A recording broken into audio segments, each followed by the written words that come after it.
Hello, and welcome to A Better Morning. I'm Heather Klein. We debate the trending topics in sports from a sports betting point of view. Let's welcome today's panel. Award-winning host, the fantasy exec, Corey Parson. Host of Her Story in the Making, Britt's Fantasy Blitz, and co-host of Lightning Round, Britt Flynn. Fantasy Alarm, lead NFL analyst and host of Fantasy Fiasco, Andrew Coop Cooper. Welcome, everyone. Good morning, gang. Britt's Blitz. I like that. Yeah. I've always been a fan of alliteration and, it just worked. So, nice, but how about your show, The Fiasco? That's right. Coop A Fiasco on Twitter right there. And Coop's, I'm not sure if it's football fiasco or fantasy fiasco. Tommy was the one that came up with that one, but I like that. I like that idea. So that's today, 1 o'clock starting today. My own show, Britt's own show. We're going to have famous guests on like Corey Parson. So stay tuned for that. That's going to be good. Award-winning guests. Award-winning famous executive guests like Corey Parson. That don't have their own show. How about that? Yeah, you know what, Corey? I know your head doesn't need to be any bigger than it already is, but this weekend at the Scott Fish Bowl, somebody brought you up, and then not because they knew I was on a show with you. They actually didn't even know that, but they were like, "Yeah, well, my favorite. I loved it back in the day when it was Scott Engel and Corey Parson." I was like, "Yeah." I was here to hear that. So I said, "See what a real award-winning content looks like." I swear, I said that to a fan. I was like, "That show won an award, right?" How about that? You know what I'm saying? The show hasn't been on the air in 10 years, but at least every 2 or 3 months, somebody will bring it up. Yeah, a fan of the Scott Fish Bowl. They were asking for a picture with me, obviously, but yeah, of course. They were thinking about you, buddy. Yeah, no doubt. Were you wearing your shades, Coop? Oh, of course. And it is Fantasy Fiasco, Coop. That's right. Perfect. Love it. Okay, let's get to it, guys. For 9 teams, rookies report to NFL training camp today.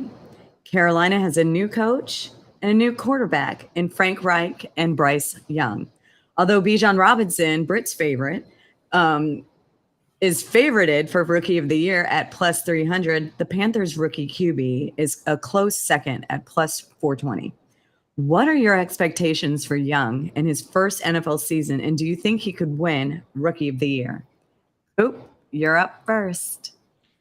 Yeah. So when it comes to sports betting in situations like this, we have to separate what we want to happen from what we actually think is going to happen. I did sprinkle a little money on Rashee Rice going to the best team in football to play with the best quarterback in football at plus 5,000. That's what I want to happen. What I think is going to happen is actually Bryce Young winning this. Bijan Robinson, if he can stay healthy the whole year, probably can win this. But I mean, when you look at the just the general history of running backs, the odds of him going down are better than him staying healthy. And if you look at last year's, the 2 guys that got hurt, Garrett Wilson and Justin Fields, probably were the best players. Chris Olave and Justin Fields, but Garrett Wilson won. He stayed healthy. He put up the best stats. I think that Bryce Young on this team, there's a reason the Panthers are set to win 7.5 games at minus 120, and the Texans are set at 6.5 at plus 110. I think that the Panthers are going to be the better team. And if they're the better team and they have the better quarterback, he's going to win the award. Yeah, this is about as slam dunk as one can get right here. Listen, don't get me wrong. I expect Bijan Robinson, Jackson Smith, and Jigba guys to have good seasons, to be solid. But this is, this was a 1 quarterback draft. Here you got a Heisman Trophy winning Alabama quarterback, first overall pick in the draft. They traded up to get him because they know what he is. He's a franchise leader, a face of a franchise. And you look at the Carolina Panthers roster, they got a good offensive line. They're strong on the defensive line. They got talent all over the field. All they needed was somebody to get in there and get that quarterback position right, getting a head coach in there. So I love Bryce Young to be the Rookie of the Year this season. Listen, I think when as a rookie quarterback, you come in and you take your team to the playoff, more than likely win the division. I don't really think what anybody else does is really even going to matter unless somebody goes off and has a Jamar Chase-like season, which I don't see happening. So, yeah, the Carolina Panthers young quarterback would definitely be my best bet for Rookie of the Year. Carolina to win the NFC South, Carolina to go over on their win total, and Carolina to make the playoffs is a way that you cash a lot of tickets at the end of the season. See, I think that Bryce Young is going to do fine and probably better than average as far as rookie quarterbacks go. But I'm going to push back a little bit against Corey and say that the Panthers' offensive line is actually a huge point of concern for me. Last season, if you look at the time in the pocket, Carolina's quarterbacks had close to the least amount of time in the pocket before they had to throw. And with Young's slight frame, they're going to have to do more to protect him. I also worry about his weapons with an aging Adam Thielen, an oft-injured DJ Chark. Then you've got a rookie in Jonathan Mingo and a non-factor third year in Terrace Marshall. I don't doubt Bryce Young's talent, but I do think he's going to have a little bit of a hard time acclimating to the size and pace of the NFL. And so I'm still putting my money on Bijan to win Rookie of the Year. Bijan's a fantastic bet. You know what I'm saying? The talent is there, no doubt about it. But to win Rookie of the Year, I think as a quarterback is the way to go. Now, when you look at Carolina's quarterbacks last year, Baker Mayfield, Sam Darnold, and P.J. Walker, that could probably have something to do with that time in the pocket because neither of them are all of that good. I think Young comes into the season better than all of those guys right there. And I don't worry about Young's size because Young played in the Southeastern Conference. He didn't have a problem going up against LSU and all of these teams, Georgia, with these big, bad defenses while he was a collegiate athlete. Those are the same dudes on the other side of the line in the NFL. So I get the reason for the apprehension. You know what I mean? But I like Bryce a lot. Yeah, I hear you, but when he did get hit, and it was that Arkansas game where he got hit by Drew Sanders, he landed wrong on his shoulder, and he was out the rest of the game and then the game after that. All it takes is one hit, one bad hit from one big linebacker, one big defensive end, and he could be in real trouble. So just a little nervous about it. See, now for me with the size thing, coming into the draft, I was worried about it. And if he slid in the draft and nobody took him, or he went towards the end of the draft, then I'd be worried about it. But a team traded a ton of assets to trade up to the top pick to take this guy. You got to trust the talent evaluation on that one. I think that if it was a problem, it would be a problem, right? And when you look around at some of these other situations, you have to remember what the voters want to do. They want to give it to the first overall pick. They want to give it to a quarterback. They want to look back on this award and say, we knew this guy was special. We knew he was right. That's why they didn't give it to James Robinson, despite his great rookie year. He was an undrafted guy, and they don't want that on the record. So they're looking for the team that wins the most games and has the classic-looking rookie of the year. So things, honestly, because of all that, skew towards Bryce Young. CJ Stroud, simply because he was the second pick, as crazy as it sounds, he needs to be much more special than Bryce Young for the voters to say, let's give it to this guy over that guy. And I don't think the Texans are in that position, especially with their defense. And as much as it sucks, wins is a quarterback stat. Well, we talk about wins being a quarterback stat, but Justin Herbert won Rookie of the Year in 2020 as the sixth pick off the board. He didn't even play the entire season, and the Chargers didn't even make the playoffs that year. Well, he had an elite season throwing the football. If CJ Stroud could come out and do that, then maybe. But I don't think Robert Woods is Keenan Allen. And there ain't no Austin Eckler over there either. All right. The tea has been spilled. Sources say DeAndre Hopkins is expected to sign with the Titans after much pub that he was going to make the move to, Coop, New England. Where does D-Hop rank among wide receivers now that he has found a new home? Corey, what's your thoughts? An exact ranking for where D-Hop is right now is not something that I would be able to let you know off the top of the head. What I do know is that I told you guys about 10 days or so ago on this very program that DeAndre Hopkins would be a member of the Tennessee Titans because nobody was going to pony up that kind of money unless it was a desperate team like the Titans. Now, they're going to pay this dude $12 million this year. You know who else is making $12 million this year? A.J. Brown. What the hell is going on in Tennessee? You went and got a guy 10 years older than the guy you had, and you're going to pay him the same amount of money? Nobody else was going to give him this contract. That's why it took so long for him to sign. As far as what he's going to do on the field, he's in one of the worst offenses in the NFL. We all know what the Tennessee Titans are. They play situational football. They're well coached, but general managing is something that's a problem there. So I really don't think Hopkins is much anything. for fantasy, maybe a wide receiver 3. Wide receiver 3. Wow, that's spicy.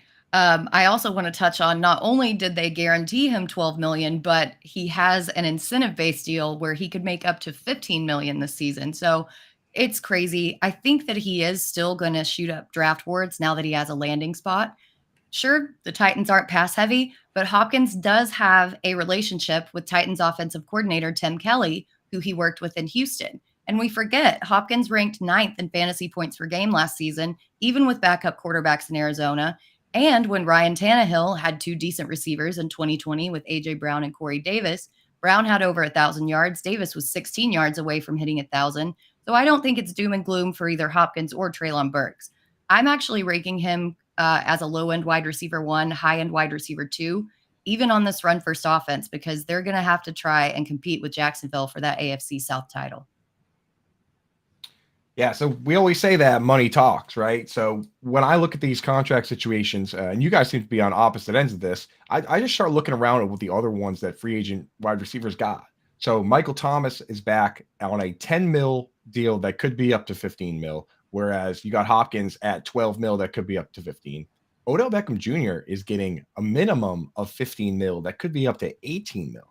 So with that in mind, either the Ravens did their homework on all these guys, and they actually truly believe Odell is much better, in which case he's playing with the better quarterback, and we could be sleeping on him, or the Ravens signed one of the worst free agent contracts this offseason. But this whole situation, how it panned out and how the contracts landed, it actually kind of has me looking at Odell and saying, maybe the Ravens know something that we don't here. I just think that looking at Odell, he hasn't been healthy over the past several seasons. He hasn't even played in the past 2. When he's on the field, he's great, but he's coming in. People want to talk about Calvin Ridley being dusty and having to shake some rust off because he hasn't played. But when was the last time that Odell Beckham put up Calvin Ridley numbers? He's also doesn't have that injury history. Neither does Hopkins, to be honest. He missed the first 6 games because of a PED situation with that specific trainer that gets everybody in PED suspension situations. So that's a whole other can of worms that we could go into. But I think that Hopkins still has some gas left in the tank. Like, he's going to be one of the guys that defies that wide receiver age apex. And even if he is on a less pass happy offense, I think he's going to make the most of the targets that he gets. So my thing would be, why was he on the free agent market for so long? I don't think NFL talent evaluators miss when they leave a guy who's been a stud like DeAndre Hopkins out there. DeAndre Hopkins was on a tour. Like, he was going around visiting facilities. The top players in the country, that doesn't happen to them. They get signed, you know what I'm saying? So I think there is a lot of rust on DeAndre Hopkins, and it shows that the only person that really wanted to give him money was a team that was devout of any talent. As far as Odell Beckham goes, that contract was an outlier because Odell Beckham is not going to live up to that. No wide receiver goes to Baltimore and succeeds. It doesn't happen. Lamar Jackson likes Mark Andrews and J.K. Dobbins. I wouldn't trust anybody else. Yeah, and I mean, if you want to talk about a place where wide receivers go and don't succeed in their older years, the Tennessee Titans. There you go. I mean, like Julio Jones, those guys going through. So, and I will give Britt credit for this point here. Like, Michael Thomas has also missed time. DeAndre Hopkins, even suspended, he missed time. And the year before, they only played 10 games. But in the 9 games he played last year, he did get 96 targets. So they're paying for this guy. They're going to get him the targets. It's whether or not he can be effective with them. I think wide receiver 2 ranges is where I'd live. So, Britt, you said back end wide receiver 1. Corey, you said he's going to be like a wide receiver, 700. And I said he's going to be wide receiver 2. Splitting the baby here. So I think he's going to be about a wide receiver 2. We'll have to see who's right on that one at the end of the year. I don't hate that, but I just want to put in one more point. I think that Hopkins wanted money. I don't think that it was a team didn't want him. I think he wanted to take the best deal. And then having that former relationship with Tim Kelly, I think that that's what sealed the deal for him. So even if he took less money, like say he took less money to play for a Kansas City or a Buffalo, the 2 teams that was widely rumored to be interested, what does he do on those teams? Kansas City got a log jam at wide receiver. Does he come in and be the best there? And then Buffalo already got Stephon Diggs. They got Dalton Kincaid. Okay, so you come into Kansas City and you'll be the best, but the best player is Patrick Mahomes. And I don't think he's not Tyreek Hill. You know what I'm saying? He's not going to dominate the offense. Well, there's also an issue of cap space with both the Chiefs and the Bills. They have the least and the second least cap space. And we all know that contracts can be restructured, but this close to training camp, it's just not feasible to do that. If he wasn't trying to squeeze every last penny out, then he would have gone and played with the greatest coach of all time. He definitely wasn't going to give him that money. You know they don't pay wide receivers. They don't. They never have. Except that one time when they got the one good wide receiver that they've had in 20 years, and he scored 23 touchdowns that season. It's Hall of Fame wide receiver. DeAndre Hopkins might be. Future Hall of Famer Corey Parson over there. Every gold jacket ain't the same, though, Coop. You know what I'm saying? Like, if DeAndre Hopkins does get into the Hall of Fame, his gold jacket is not going to be like Randy Moss' gold jacket. He'd get in through the back door. I mean, the PB suspension on there, a lot of that going on. Whoa. Is it going to be like a marigold colored jacket instead of an actual gold jacket? Yeah, exactly. It's going to be off gold. Like mustard stain on it. Bootleg gold. All right. The Baltimore Orioles have won 8 straight games and can tie for the lead in the AL East with a win over the Dodgers and a Tampa loss to Texas. Are you betting on Tampa, Baltimore, or another team to win the AL East? Britt, you're up first.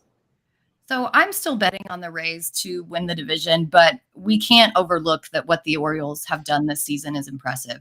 Their hitting core is so freaking good with Adley Rutschman, Austin Hayes, Anthony Santander. I mean, these guys are mean. I think the Rays ultimately win out, though, due to their pitching staff with Shane McClanahan and his 2.53 ERA, but it's going to be a dogfight down the stretch. If you look at the odds, though, the Rays are still negative 185 to win compared to the Orioles at plus 470, and I think that speaks for itself. So personally, I would take Tampa Bay to win the AL East, but if you want to sprinkle a little bit of money on plus odds, I would not be opposed to that plus 470 for the Orioles just because it is so tight. Yeah, I'm going to borrow a word here from the great Corey Parson when I say that most of these other teams in the AL East are fugazi. They are fake good. Don't look no further than what the Boston Red Sox have been doing the last couple of weeks, where they're 8-2, won 9 of their last 11. That team really is, at the end of the day, not a good team. You look at the Orioles are quote unquote one game back behind the Rays, but they're a team that the Rays have a plus 152 run differential, and no other team in that division is over 50. And as you pointed out, they get Shane McClanahan back. Their Yandy Diaz is coming back from parental leave. This team is just going to go right back on track, and there's a reason that they're almost minus 200 to win this division, despite it being close. So I'm not betting on anybody else besides the Rays, and I'm not taking the Rays at that line because it's just too hot. Yeah, this one right here to win the AL East is not going to be one that makes my sheet. I tell you what, who I would not be betting on to win the American League East, the New York Yankees. Oh my God, how the mighty have fallen. The once evil empire that can't even get back to the World Series in over 15, going on 20 years now. And then the ownership group gets nervous, sit up there and wonder why the fans are mad. Because the fans are used to ticker tape parades in the Canyon of Champions, not being last place in the gosh darn AL East with teams like Boston and Tampa and Baltimore. Now you mean to tell the fan base that the Yankees are worse than all this team this far past the All-Star break? Only 6 games over 500. It's a disgrace what's going on in the Bronx right now. A disgrace. Yeah, when you put pinstripes on the garbage trucks in the Bronx and the Yankees logo on the side, I think that tells you everything you need to know about the Yankees and their season. But I'll just leave it at that. Yeah, it's Yankees sad. Is the Mets now. It doesn't make any sense. It's a joke. It's an embarrassment. I mean, obviously you can't get rid of the Steinbrenners. You know what I'm saying? But what's going on here? Cashman, Boone, somebody's got to go. This is not working.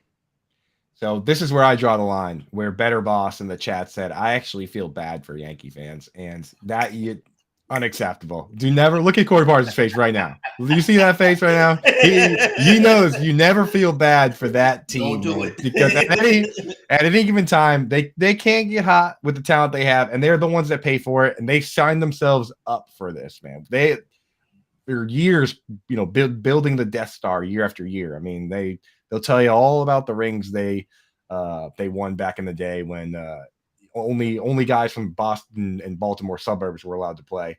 But never ever feel bad for the Yankees.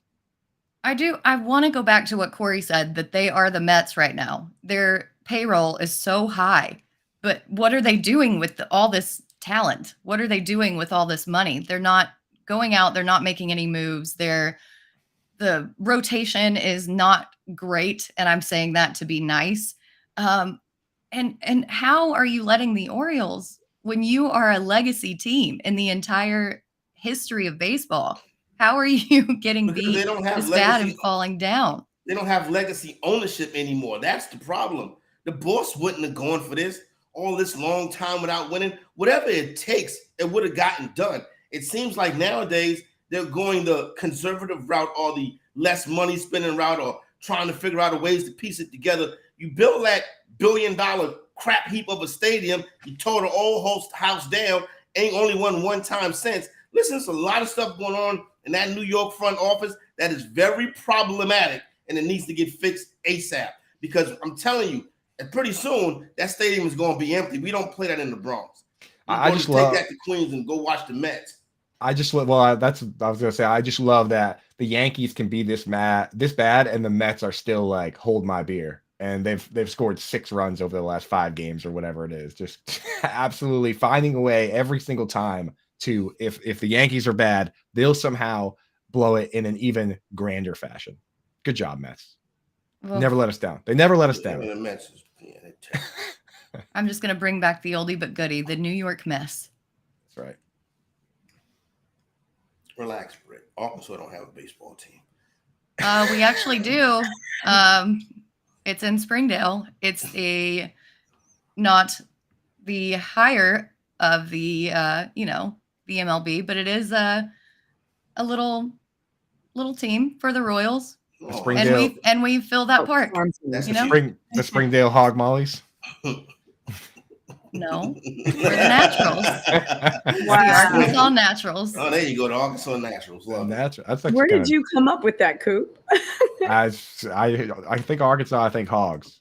What was the Treylon Burks would hunt hogs, feral hogs with a knife? Is that And his bare hands. Bare hands. That's as Arkansas as you make them, right? Mm-hmm. That's gross.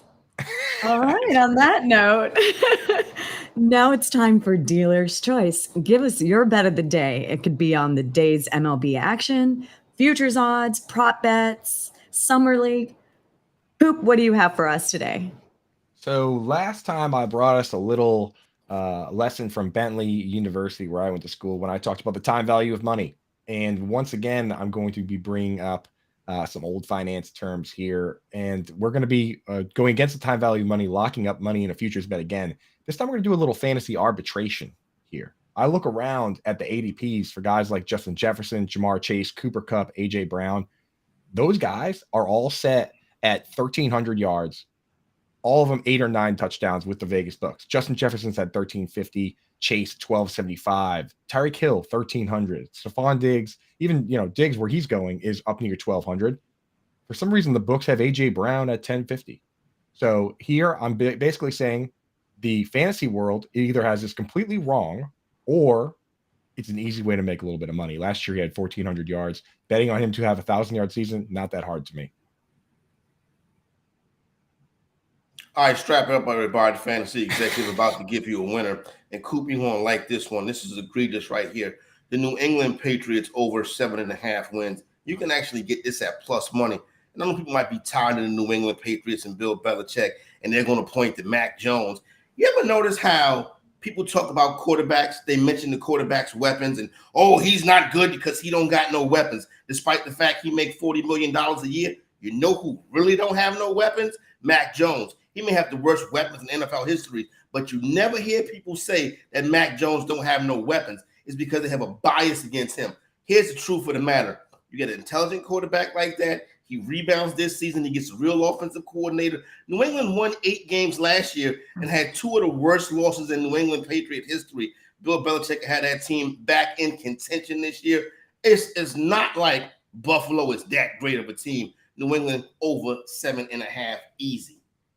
A smart take. Yeah, I learned my lesson on planting a quarterback's future on their lack of receiving help last year that got blasted all over fantasy receipts yesterday. But anyway, I'm going to go with a baseball game today. I'm going to go with the Reds money line over the Giants at plus 135. Since the arrival of Elly De La Cruz, the Reds rank 9th offensively, largely in part due to their steals. They have 55 steals in that time span, which is 17 more than any other team. And they should be able to get some over on Logan Webb tonight, who doesn't have a very good success rate on preventing steals. The Reds are just too hot to bet against right now, but even if you don't feel great about the money line, just bet the over of 9.5 at negative 116 because this game is going to have fireworks.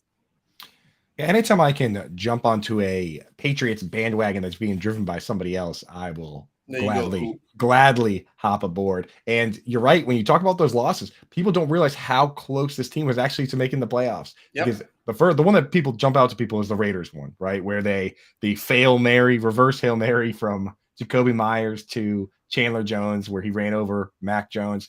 Like, that's the first one that comes to mind.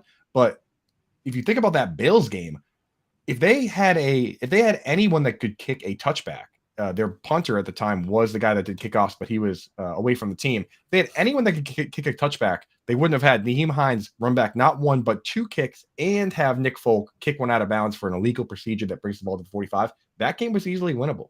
Very un-Belichick-like season, and you come back with a win total of 7.5. Man, cash that, take that to the bank.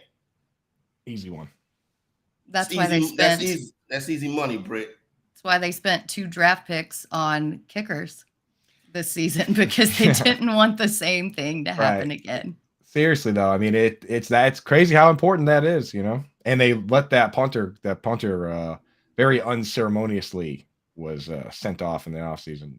Special teams is one of the strengths of what the Patriots do. To see that be a reason that caused them to lose football games last year was very unconventional. I expect a big bounce back. I think the Jets and the Bills are overrated. Yeah. Yep.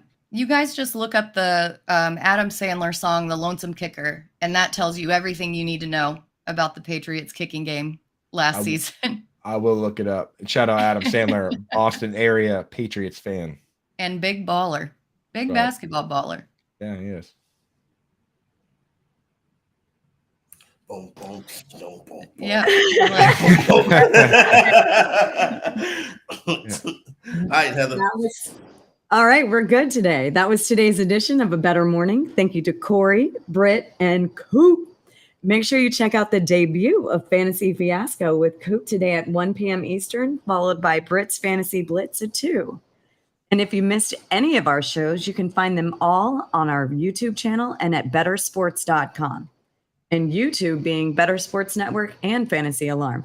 We wish everyone a better day